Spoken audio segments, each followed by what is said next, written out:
Caribbean Newsline is brought to you by the Barbados Tourism Marketing, Inc.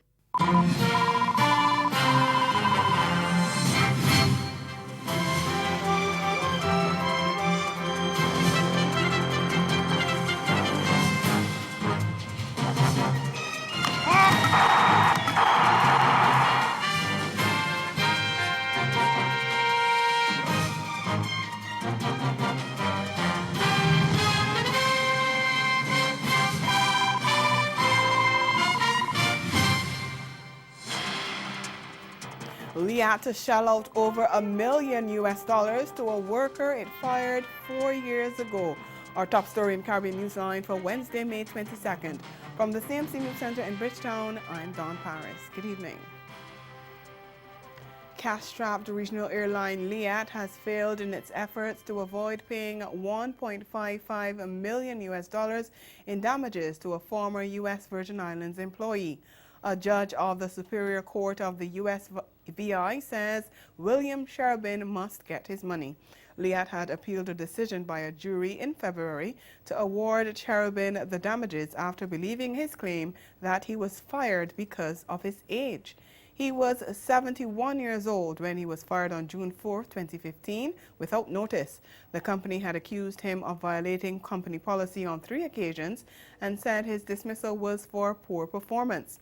But in his ruling, Justice Brady said the totality of the trial evidence was sufficient to permit a jury to infer that the reasons Liat gave for sending Cherubin home were false. He found that the airline, which is owned by several Caribbean governments, had let go Cherubin because of his age, which was in violation of the Virgin Islands Civil Rights Act. The judge added, quote, "Evidence of Cherubin's emotional pain and suffering following his termination was sufficient that the court cannot find that the jury's verdict was seriously erroneous as against the clear weight of the evidence. Accordingly, the court will not interfere with the jury's award, and Liat's motion for a new trial will be denied," end quote. Barbados' Prime Minister Mia Mottley says the island's lone airport will not be privatized. She said Wednesday that government will hold on to the majority ownership of the Grantley Adams International Airport as the airport and the International Finance Corporation, the IFC, signed a financial advisory services agreement which will see major upgrades at the airport. Mottley made the announcement at the signing ceremony. Many of you may have heard the Minister of Tourism and International Transport and myself refer to the fact that we had been in discussions with the IFC in order to be able to see what we could do with the urgent injection of capital and opportunities for joint ventures with the Grantley Adams International Airport. After much discussions, we came to the view that the government would retain ownership of the Grantley Adams International Airport. We will eventually do a divestment partially of some limited shares to the National Insurance Scheme and to the workers of the airport, but that without prejudice to that and the retention of the majority ownership of the asset, that we would work to do a long-term concession on the airport. The Prime Minister said the airport is in urgent need of major capital refurbishment, and the IFC's Regional Vice President for Latin America and the Caribbean, Georgina Baker, says the agreement will help in that area. It will allow the IFC and GAIA to begin the diagnostic work and transactional structure and design for the airport. And that will include technical, legal, financial, and environmental and social due diligence. Once that phase is completed, the teams will focus on the development and finalization of the bidding documents, the competitive bidding process, and the contract award to the winning bidder. The Honourable Prime Minister has asked us to conclude the work within the year. It's an aggressive timeline, but one that we are committed to achieve. Staying in Barbados, marijuana-based prescription medicines will soon be offered by the country's drug service. The government has given approval for 5 medicinal marijuana drugs to be placed on the National Drug Formulary, which is the list of affordable generic and brand name medications offered by the Barbados Drug Service. Minister of Health and Wellness, Jeffrey Bostick, who made the revelation on Tuesday, said the drugs, which will be imported by the Barbados Drug Service, will see doctors being able to prescribe them. But he made it clear that the smoking of marijuana would not be part of the process. Only a week or two ago, I actually signed off on the list of medicinal cannabis drugs that the Drug Formulary Committee submitted to be placed on the drugs formulary and for the drug service to be able to import those products. And so we are really on the way now in terms of making this a reality. But this training, this workshop, was mandated by Cabinet so that we in this country set a high standard as we advance with this project. Minister Bostic did not disclose the names of the new drugs, but said the approvals granted more than a week ago was a critical step in the development of a medical cannabis industry. The Barbados government has already indicated that there is to be a referendum on the recreational use of marijuana, but no timeline has been given. But a group of individuals against the use of marijuana for that purpose is about to turn up pressure on government to rethink its position to have a referendum on the matter. President of the Barbados Road Safety Association, Charmaine Roland Bowens, has said her organization is in the process of forming a coalition against the recreational use of cannabis. The Ghana Elections Commission, GCOM, is insisting it will not abandon its house-to-house registration exercise to prepare a new voters list for elections, despite advice from its own legal officer that the process is not necessary. This as the country awaits word from the Caribbean Court of Justice on whether it will uphold a Ghana Court of Appeal decision that the no-confidence motion passed against the government last December was invalid, or reverse it and order fresh elections. Newsroom Guyana's Bibi Katoon has that story. Legal Officer Excellence Dazzle on Tuesday last presented a legal opinion to commissioners declaring that there is no need for house-to-house registration to create a new list of electors. Instead, she said the current list, which expired at the end of April, should be updated. On Tuesday, GCOM nominated Commissioner Vincent Alexander said the opinion will not be discussed by the Commission since matters relating to elections are before the Caribbean Court of Justice. Also, the process for house-to-house registration to create a new list of voters has already commenced. For all intents and purposes, we are not discussing the substance of that opinion at this time. That the substance of the opinion is, in a sense, as described in the meeting, bridge underwater. At Tuesday's meeting, a discussion commenced on the process by which the legal opinion was obtained. Government-nominated commissioners have since raised concerns since the opinion was granted after a request from opposition-nominated Commissioner Baby Shadiq in April and not by the full commission. The opposition-nominated commissioners are against house-to-house registration. Says Gunraj told the media following Tuesday's meeting that the document did not disclose anything new. The legal officer did not disclose anything new or anything groundbreaking or shattering in her opinion. What the legal officer said is basically a recitation of what the law states. And I have been saying this ad nauseum, that the law imposes a mandatory duty on the chief elections officer to refresh the list when it expires. The opinion, which is addressed to chairman, commissioners, and chief elections officer of GCOM, referred to the Elections Laws Amendment Act 15 of 2000. The subsections A and B of the clause explain that there is a process which includes adding names of persons who may have become eligible for registration and deleting names of those who have ceased to be qualified. In her legal opinion, Dazzle wrote, "The use of the word revise suggests that the process is not one where a new list is generated, but one where the most recent list is updated or amended." Jamaicans face possible jail time for water wastage as the drought situation continues. That story and more after the break.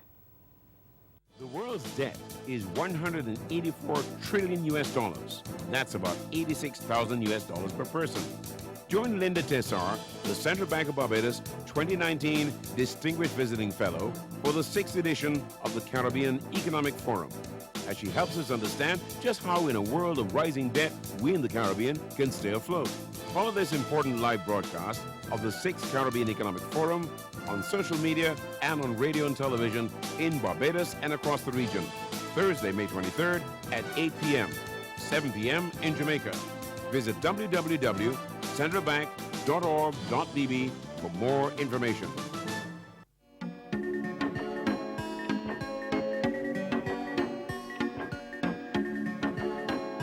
Welcome to this year's 50th Caribbean Broadcast Union Assembly on the island of San Andres.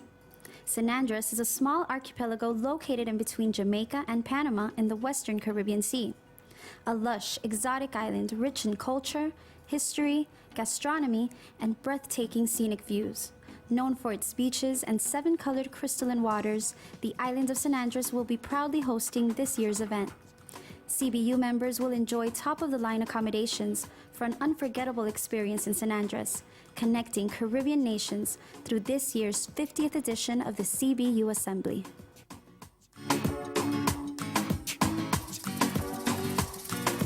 Destiny, let me ask you, explain to us that are not familiar with polylife. Exactly what is polylife? Polylife is when one man shares multiple women. In my lifestyle, we all share each other. Okay, the man shares the women, but there's only one man. Yes. I've never experienced with our relationship. There's only been me, Destiny, and Mikhail.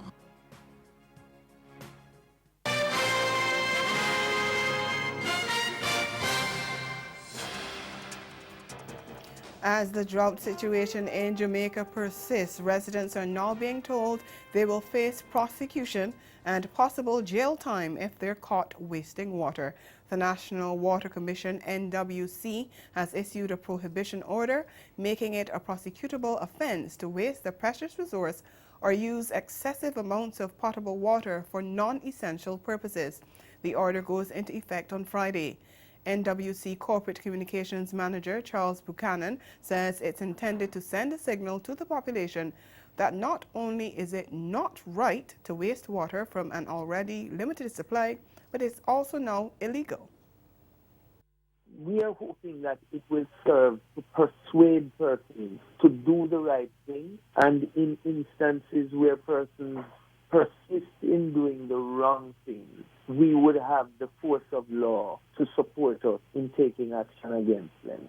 Some of the breaches of the prohibition order include using NWC-supplied water in a drought-affected area to water gardens or lawns or wash down walkways, using potable water to irrigate farms or refill ponds and swimming pools, and washing vehicles with a continuously running hose.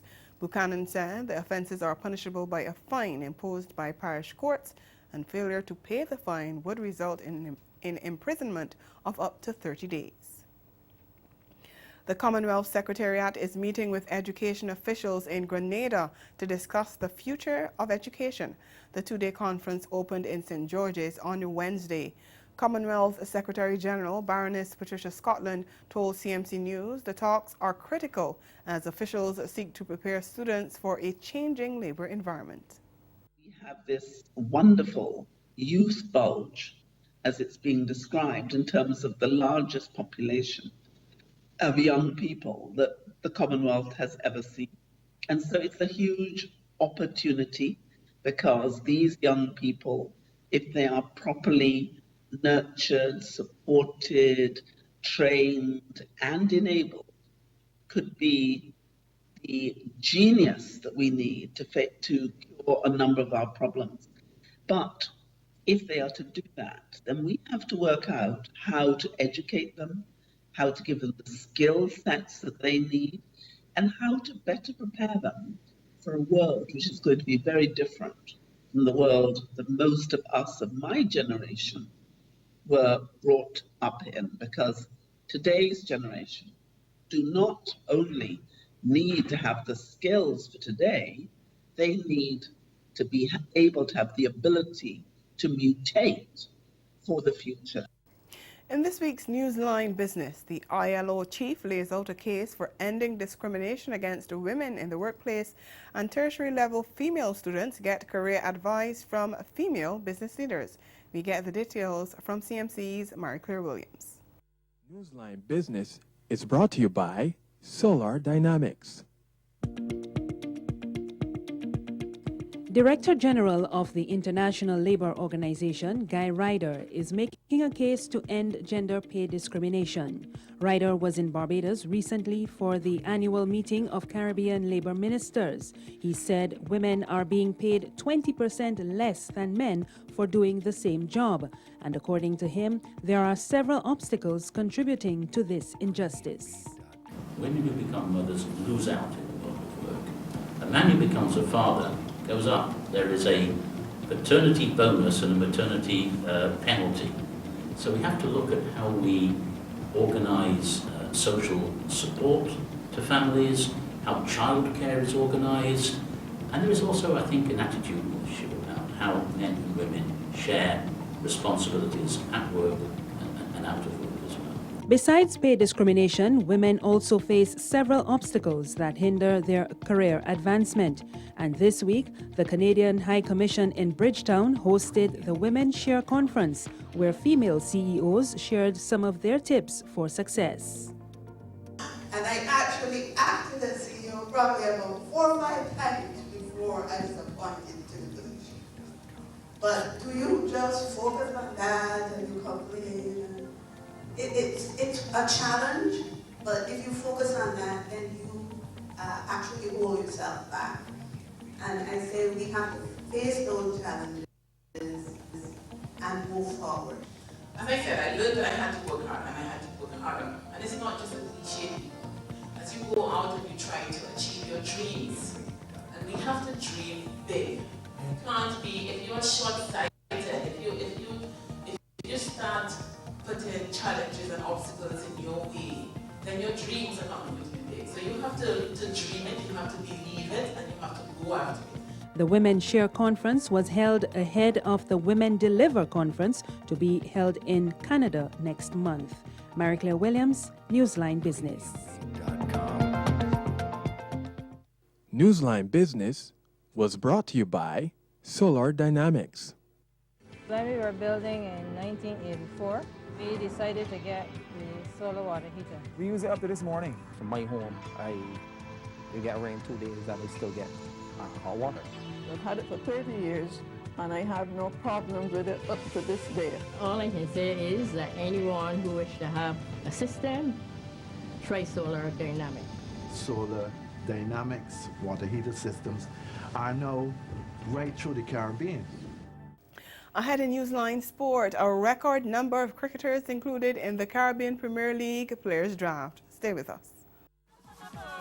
I think people have been expecting my album for a while because I spoke about it in some interviews, but it's been a long time coming and I am a perfectionist. So in the meantime, that's why I'm doing this project, because I really want to put that music out there that, you know, I think people need to hear. And Vi is a part of a compilation or a project or an EP, whatever you guys would like to call it.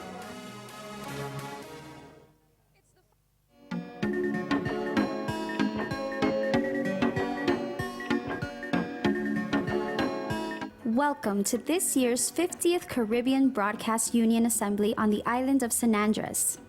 San Andres is a small archipelago located in between Jamaica and Panama in the Western Caribbean Sea. A lush, exotic island rich in culture, history, gastronomy, and breathtaking scenic views. Known for its beaches and 7-colored crystalline waters, the island of San Andres will be proudly hosting this year's event. CBU members will enjoy top-of-the-line accommodations for an unforgettable experience in San Andres, connecting Caribbean nations through this year's 50th edition of the CBU Assembly.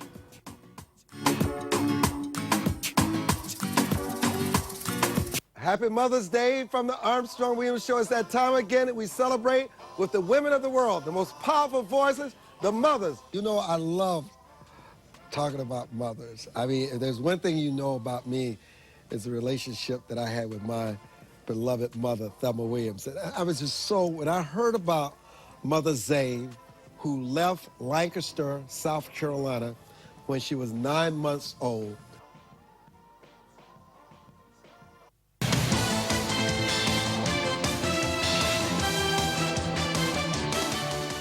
The Caribbean Premier League saw a record number of cricketers included in the players' draft on Wednesday.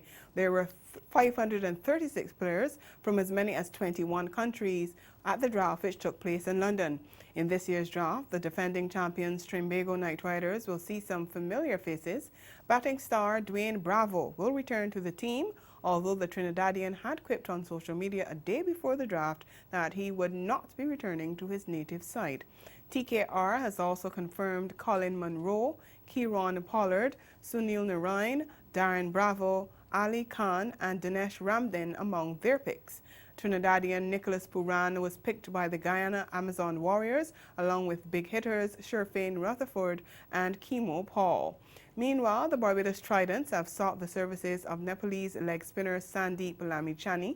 He was snapped up for $70,000 and England batting star Alex Hales for $160,000. West Indies captain Jason Holder returns as the Tridents' marquee player, while the talismanic Chris Gayle will return to the Tallawahs, while Sri Lankan seamers Lasith Malinga and Isuru Udana were snapped up by St. Lucia Stars and St. Kitts and Nevis Patriots, respectively. The Stars will also see the likes of former T20 captain Darren Sammy back on the team. All-rounder Carlos Brathwaite and opener Evan Lewis turned up for the imminent World Cup with up-tempo half-centuries, but Australia overpowered West Indies to win by 7 wickets in a practice match at the Rose Bowl on Wednesday. Sent in, West Indies were dismissed for 229 in the 47th over, with Brathwaite lashing a top score of 60 from 64 balls and the left-handed Lewis stroking exactly 50 from 54 deliveries. Sunil Ambrose, who is not a member of the World Cup squad, chipped in with 37, while Shea Hope got 21. But the Windies never found top gear after being 119 for 6 at the halfway point of the innings. They were kept in check throughout by off-spinner George Maxwell and pacers Nathan Coulter-Nile and Mitchell Starc, all of whom finished with 2 wickets each. In reply, former captain Steve Smith carved out a polished 76 from 84 balls, and Sean Marsh finished unbeaten on 55 off 59 deliveries as the Aussies cruised to an uncomplicated target in the 39th over. West Indies, currently involved in a preparation camp, will take on South Africa in the first of their 2 official warm-ups in Bristol on Sunday. Switching sports now, a football analyst believes that Jamaican-born winger Leon Bailey, along with other overseas-based players, will be a major boost for the Reggae Boys in the upcoming Gold Cup. TVJ's Simon Preston has that story. 21-year-old Bayer Leverkusen player Leon Bailey is one step closer to representing Jamaica as he's part of Jamaica's player pool released on Monday by CONCACAF ahead of next month's Gold Cup tournament. Earlier this month, agent of Bailey, Craig Butler, told TVJ Sports that the attacking winger had agreed to don the colours of Jamaica. Bailey, who is currently recovering from a hamstring injury, is expected to be fit in time for June 7 when the final 23 is due to be named.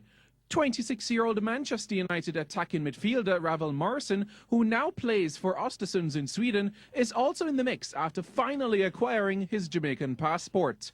Another new face that is in the mix is Jamaican-born Daniel Johnson, who plays for Preston North End in the English Championship. TVJ Sports football analyst O'Neill 1878 Meredith rates Jamaica's chances highly. I think with Leon Bailey there, I don't know what form Ravel Morrison will be in, and don't know if he's really playing any football. A lot of persons says he's in Sweden. I hope not enjoying the Alps. I think that when you look at the team and the number of players and the experience that is within the squad, I think they can go very far. In fact, the expectation is going to be that they will have to either go to the finals or win it. Meredith also speaks about players he feels should have made the 40-man cut. I think that 4 names that I thought should have been there would have been Thomas from Waterhouse, Simpson also from Waterhouse, and I was looking forward to maybe Hamilton getting a call from Cavaliers and also Messi Marsh, but when I look at the overall squad, I say it still shows me, I still share some optimism of we doing really well at the School Cup. CONCACAF has stressed that the 23 players must be selected from the 40 that the 16 nations have provided. 14 members from the team in 2017, which helped Jamaica to the final against the United States, including Captain Andre Blake, Romario Williams, Kemar Lawrence, are also in the 40-man squad. Other notable invitees this time around include the English-based duo of Adrian Mariappa and Michael Hector, as well as Shamar Nicholson, who recently signed a 3-year deal in. And striker John Tay Smith, who is expected to be part of Bermuda's squad for the CONCACAF Gold Cup next month, has been released by English League One side Oxford United.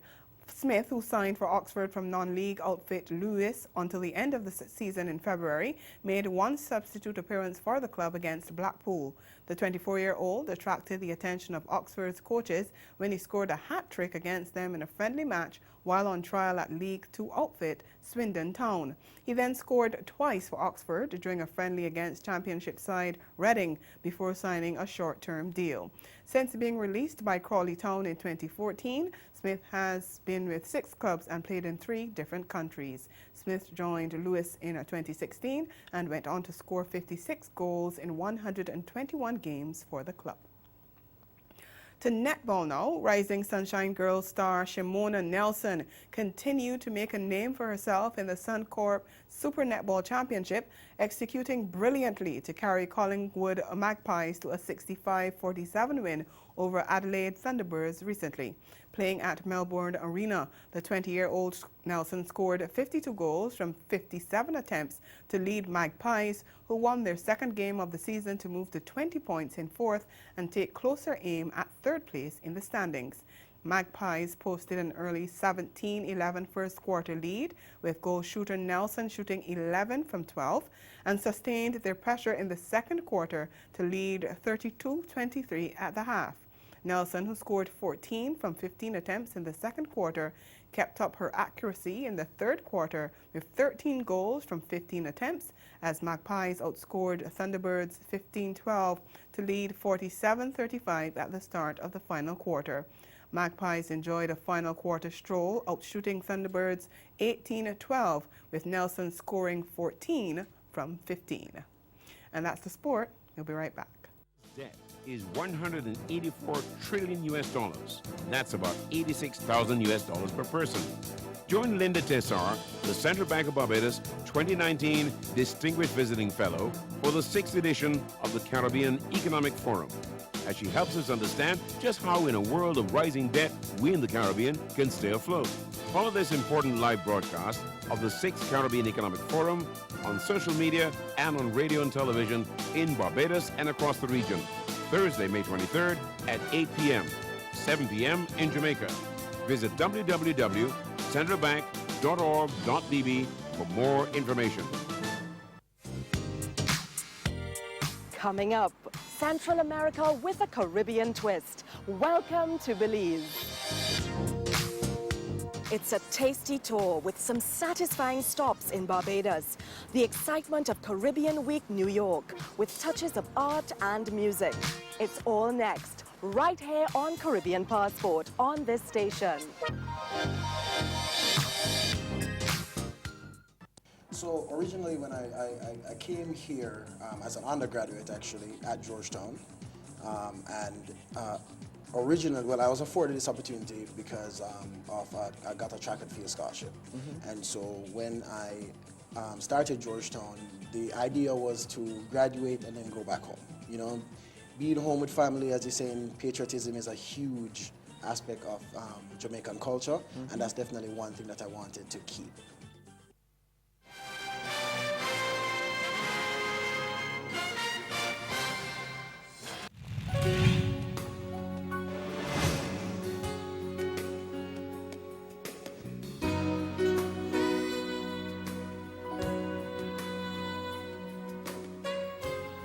Again, the major developments of this day. Cash-strapped regional airline Liat loses its appeal against ruling that it pay $1.5 million US in damages to a former U.S. Virgin Islands employee. And in sport, a record 536 cricketers included in the Caribbean Premier League Players Draft. And that's Caribbean Newsline. For news and sport around the clock, subscribe to CanonNews.com, and for more of our programming, log on to CaribVision.tv and check out our YouTube channel. We'll be back here again tomorrow, but from all of us at CMC News, thank you for watching and have yourselves a good night.